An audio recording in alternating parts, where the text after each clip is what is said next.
नमस्कार मित्रों, मैं पीएन वर्मा। ऑनलाइन क्लास में आप सबका स्वागत है। आज हम लोग सैंधव कला पर चर्चा करेंगे।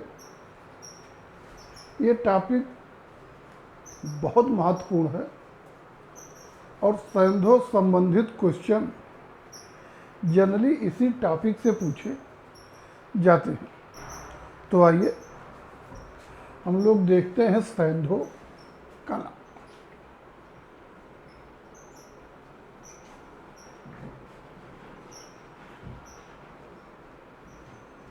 सैंधव कला हम लोगों की टॉपिक है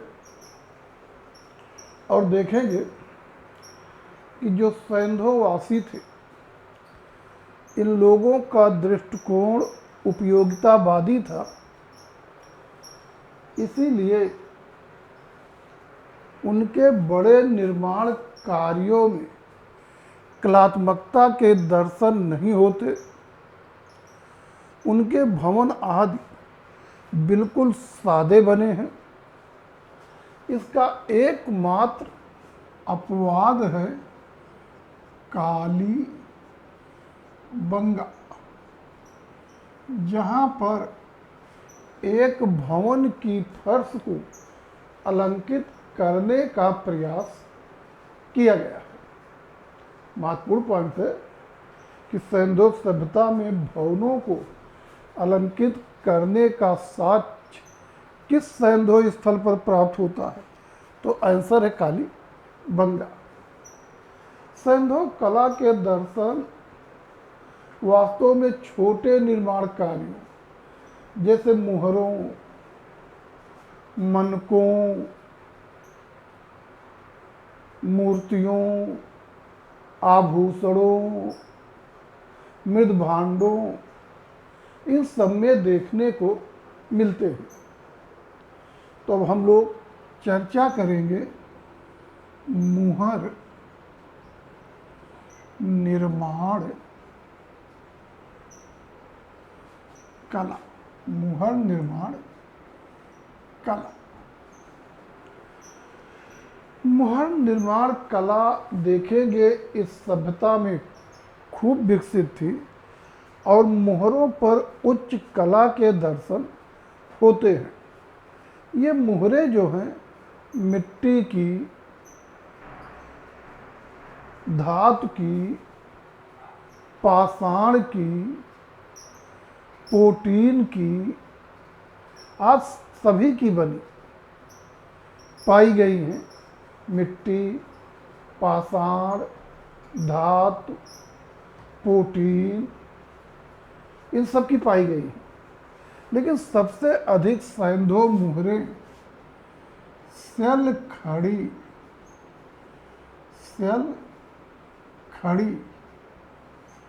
अर्थात स्टेटाइट की पाई गई हैं। और सेलखड़ी के बाद दूसरे स्थान पर मिट्टी की मुहरें अर्थात टेराकोटा मुहरें पाई गई है। तो सबसे अधिक सैंधव मुहरें सेलखड़ी की है। दूसरे स्थान पर टेराकोटा अर्थात मिट्टी की मुहरें हैं। और देखेंगे कि जो सैंधव मुहरें हैं ये विविध आकारों की, आयताकार, वर्गाकार, गोलाकार, बेलनाकार, तिकोनी, विविध आकार, डिस्क के आकार, विविध आकारों की हैं। लेकिन सबसे अधिक सैंधव मुहरें वर्गाकार, उसके बाद आयताकार अर्थात चौकोर मुहरें पाई गई हैं।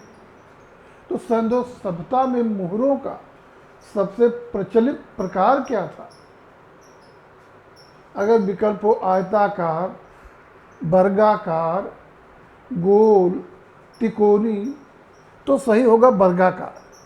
लेकिन आप देख रहे होंगे वर्गाकार, आयताकार ये दोनों ही चौकोर में आ जाती है, और इसलिए अगर विकल्प में चौकोर हो तो हम लोग वर्गाकार को वरीयता ना देके चौकोर को वरीयता देंगे।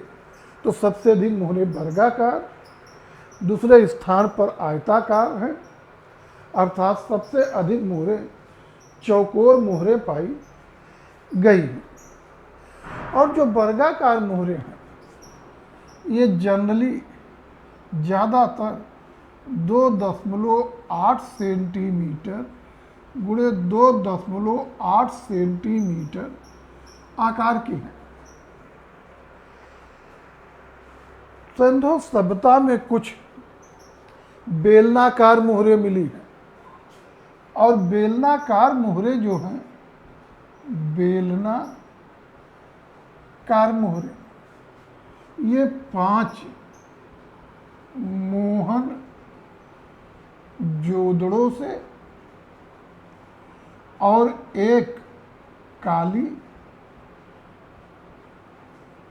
बंगा से मिली है। कुल 6 बेलनाकार मोहरे पाई गई हैं, और ये मिट्टी की है। और मिट्टी की बेलनाकार मोहरे मेसोपोटामिया के सुमेरियन सभ्यता की विशेषता है। ऐसा माना जा रहा है कि ये मोहरे वहाँ से आयात के माध्यम से यहाँ पहुँची होंगी। गोल मुहर, गोल मुहर फारस के खाड़ी की विशेषता है।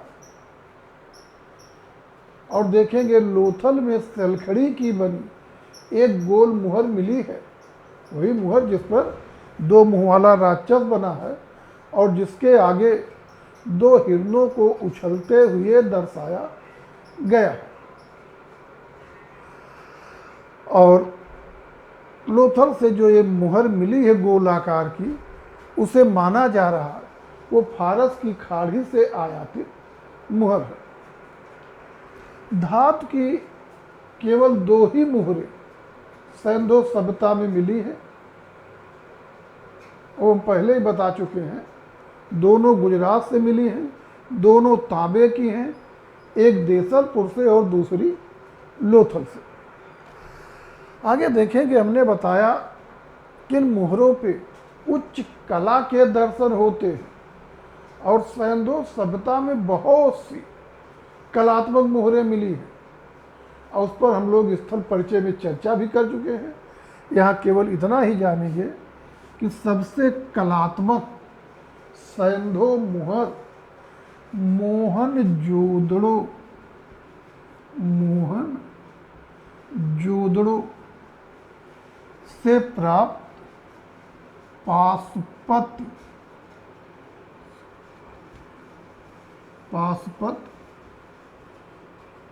शिव की मुहर है। पाशुपत शिव की मुहर है। मोहनजोदड़ो से प्राप्त पाशुपत शिव की मुहर से आप परिचित हैं। ये वही मुहर है, ये वही मुहर है जिस पर चौकी बनी है। चौकी पर एक तीरमुख वाला देवता पद्मासन मुद्रा में बैठा है, जो त्रिमुखी के साथ श्रृंग युक्त है। और इस त्रिमुखी श्रृंग युक्त देवता के दाहिनी तरफ हम बता चुके हैं कि व्याघ्र और हाथी, बाईं तरफ गैडा और भैंसा, और चौकी के नीचे 2 हिरण हैं। हिरणों में एक सुरक्षित और एक खंडित अवस्था में है। आगे देखेंगे, मुहरों पे सबसे अधिक अंकन पशुओं का हुआ। पशुओं में सबसे अधिक अंकन एक श्रृंगी पशु का हुआ है। जबकि सबसे सुंदर अंकन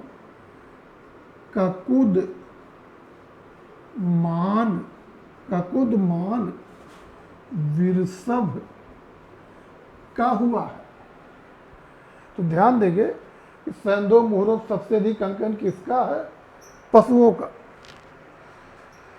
दूसरे दृश्य ध्यान देंगे, सैंधव मुहूर्त पे सबसे अधिक किस पशु का अंकन पाया जाता है? एक श्रृंगी पशु का। अगला क्वेश्चन बना देंगे, सैंधव मुहूर्तों पे सबसे सुंदर अंकन किसका मिलता है? पशुओं का। और पशुओं में ककुदमान वृषभ मतलब ऊबड़ वाले बैल का सबसे सुंदर अंकन पाया जाता है। अब हम लोग देखेंगे मन का निर्माण कला। मन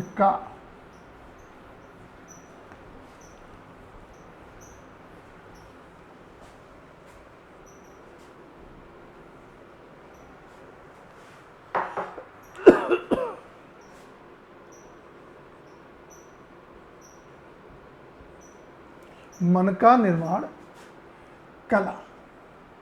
मन का मतलब माला के दाने बनाने की कला भी इस सभ्यता में खूब विकसित थी।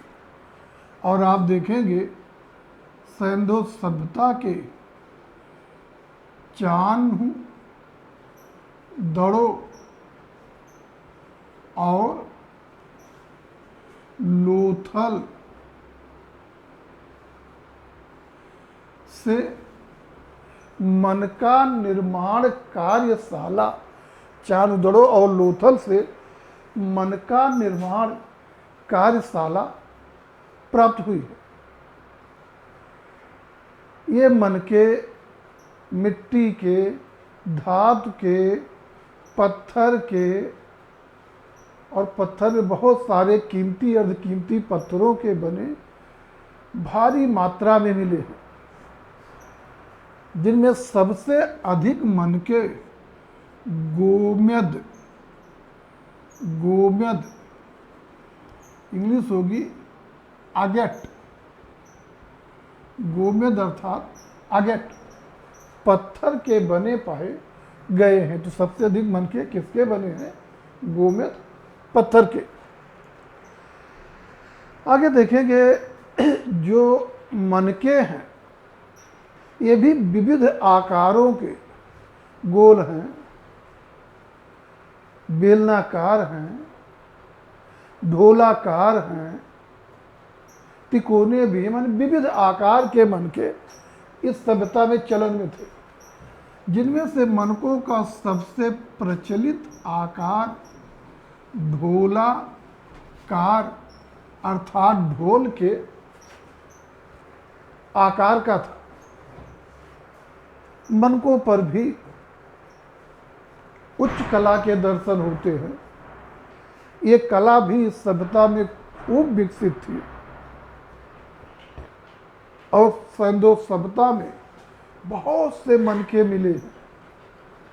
लेकिन सैंधव मनकों में सबसे कलात्मक मनका मोहनजोदड़ो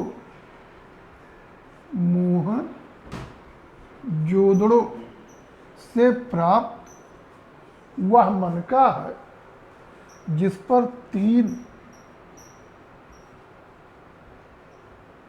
बंदर बने हैं और पीछे के बंदर आगे वाले बंदर की कमर में हाथ डाले हुए हैं। पीछे के बंदर जो है वो आगे के बंदर की कमर में हाथ डाले हुए हैं। यही मोहरा, यही मनका सैंधव सभ्यता के समस्त मनकों में सबसे कलात्मक मनका है। आगे हम लोग चर्चा कर लेते हैं मूर्त निर्माण कला पर। मूर्ति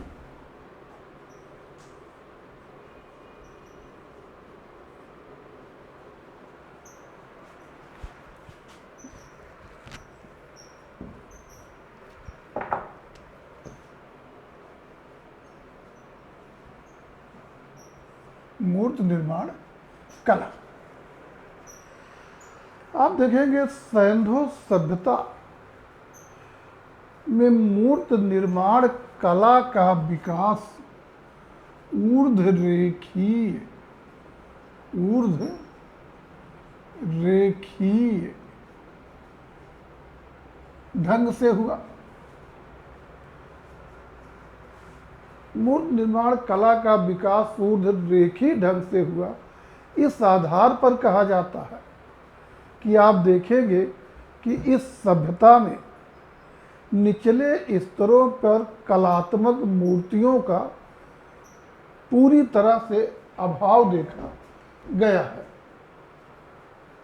कलात्मक मूर्तियां एकाएक ऊपरी सतहों पर ही आकर मिलती हैं, ऊपरी सतहों पर आकर मिलती हैं।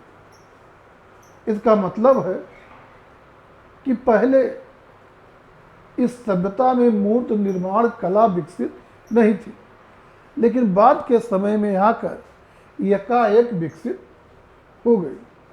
इसीलिए कहा जा रहा है कि सभ्यता में मूर्त निर्माण कला का विकास जो है ऊर्ध्वरेखीय ढंग से हुआ। मूर्तियां धातु, पाषाण, मिट्टी सभी की पाई गई है। और जो मिट्टी की मूर्तियां हैं इन्हें टेराकोटा या मृण मूर्तियां कहा जाएगा। टेराकोटा या मृण मूर्तियां कहेंगे। मिट्टी की मूर्तियां जो है वो टेराकोटा या मृण मूर्तियां कहलाएंगी। अब इसमें से हम लोग सबसे पहले देख लेते हैं धातु मूर्तियां। धातु मूर्तियां सैंधव सभ्यता में जो भी धातु मूर्तियां पाई गई हैं वो तांबे और कांसे की हैं, तांबे और कांसे की हैं। और इन्हें बनाने के लिए बंद सांचा विधि का प्रयोग किया गया है। इसे आप बंद सांचा विधि या दरवी मोम विधि या लुप्त मोम विधि या भ्रष्ट मोम विधि या मधु चिष्ट विधि या ढोकरा पद्धति कह सकते हैं। मतलब सैंधव सभ्यता में जो धातु मूर्तियां हैं उन्हें किस विधि से बनाया गया है, इनमें से कोई भी शब्द विकल्प में हो वो सही है। दरवी मोम विधि, बंद सांचा विधि, लुप्त मोम विधि, भ्रष्ट मोम विधि, मधुचिष्ट विधि, ढोकरा पद्धति। और यही धातु मूर्तियों को ढालने की सबसे प्राचीन विधि है। आप देखेंगे ये बनाई कैसे जाती थी। वास्तव में जो भी आकार धातु का बनाना होता था तो सबसे पहले वो मोम का बना लिया जाता था। और मोम का बनाना आसान है, इस तरह मोम का सांचा बना लिया जाता था। जैसे मान लीजिए हमको धातु का ये गोला बनाना है।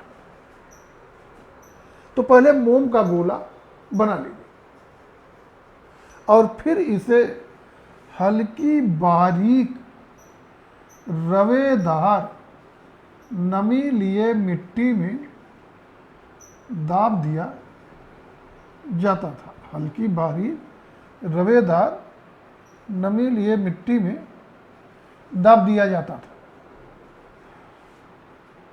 ऊपर की तरफ कीप लगा दिया जाता था और नीचे की तरफ दूर तक जाती हुई निकास नाली बना दी जाती थी। और पिघली धातु को कीप से जब डाला जाता था तो धातु की गर्मी से पिघल कर मोम जो है वो निकास नली से बाहर निकल जाता था और मोम का स्थान धातु ले लेती थी। और फिर एक अंतराल के बाद जब वो ठंडा हो जाता था तो मिट्टी हटा के उसे निकाल लिया जाता था और इस तरह धातु का गोला तैयार हो जाता था। तो इस विधि में देखेंगे जो हमारा मोम का सांचा था वो मिट्टी में दबा था, बंद था, इसीलिए इसे बंद मोम विधि कहा गया। इसीलिए इसे बंद सांचा विधि कहा गया। दूसरे देखेंगे जो हमारा मोम का सांचा था, आकार था, वो द्रवित हो गया, पिघल गया, इसलिए इसे द्रवी मोम विधि भी कहेंगे। लुप्त मोम विधि, भ्रष्ट मोम विधि, मधुचिष्ट विधि, इन सब के लिए इंग्लिश शब्द है लास्ट वॉक्स, मतलब वॉक्स अर्थात मोम जिसमें नष्ट भ्रष्ट हो जाए। और इस तरह से जो हमने मोम का आकार बनाया था वो पिघल गया, नष्ट भ्रष्ट हो गया, तो हम इसे लुप्त मोम विधि, भ्रष्ट मोम विधि, मधुचिष्ट विधि भी कह सकते हैं। और अपने प्राचीन साहित्य में इसी के लिए ढोकरा पद्धत शब्द का भी प्रयोग किया गया है। तो धातु मूर्तियाँ, बंद सांचा विधि, दरवी मोम विधि, लुप्त मोम विधि, भ्रष्ट मोम विधि, मधुचिष्ट विधि, ढोकरा पद्धत आदि से सांचे में ढालकर एक ही बार में बनाई गई है। और चूंकि ये मूर्तियां, धातु मूर्तियां सांचे में ढालकर बनाई गई हैं, इसलिए इनमें सहजता, गतिशीलता, सहजता,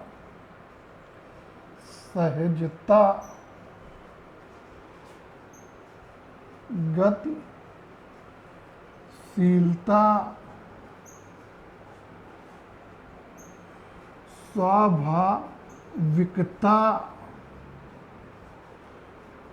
आदि गुण खुद ही आ गए हैं। और देखेंगे सैंधव सभ्यता में धातु की भी बहुत सी मूर्तियां मिली। हड़प्पा से कांस्य नर्तकी मिली है, मोहनजोदड़ो से कांस्य नर्तकी मिली है। हड़प्पा से तांबे की पुरुष आकृति इक्का गाड़ी मिली है। हड़प्पा से ही तांबे का दर्पण मिला है। चांददड़ो से तांबे की बत्तख मिली है। लोथल से तांबे का कुत्ता मिला है। कालीबंगा से तांबे का बैल मिला है। दैमाबाद से कांसे का रथ, कांसे का सांड, कांसे का गैडा, कांसे की हाथी मिली है। और यह सब हम स्थल परिचय में चर्चा कर चुके हैं। यहाँ पर केवल हम इतना देखेंगे कि सैंधव धातु मूर्तियों में सबसे कलात्मक मूर्ति, धातु मूर्तियों में सबसे कलात्मक मूर्ति मोहनजोदड़ो से प्राप्त प्रसिद्ध कांस्य नर्तकी है। मोहनजोदड़ो से प्राप्त प्रसिद्ध कांस्य नर्तकी है, जिसे मानव निर्मित पहली धातु मूर्ति माना जा रहा है। एक विद्वान हैं कार्लटन और कार्लटन महोदय ने मोहनजोदड़ो के इस कांस्य नर्तकी की भूरि भूरि प्रशंसा की है, भूरि भूरि प्रशंसा की है। बहुत महत्वपूर्ण है मित्रों कि मानव निर्मित पहली धातु मूर्ति किस सभ्यता में मिली है? सैंधव सभ्यता में। सैंधव सभ्यता में डांसिंग गर्ल, ये कांसे की बनी डांसिंग गर्ल या नर्तकी या नृत्यांगना की मूर्ति कहाँ से मिली है? मोहनजोदड़ो से। सैंधव धातु मूर्तियों में सबसे कलात्मक मूर्ति कौन है? मोहनजोदड़ो की कांस्य नर्तकी।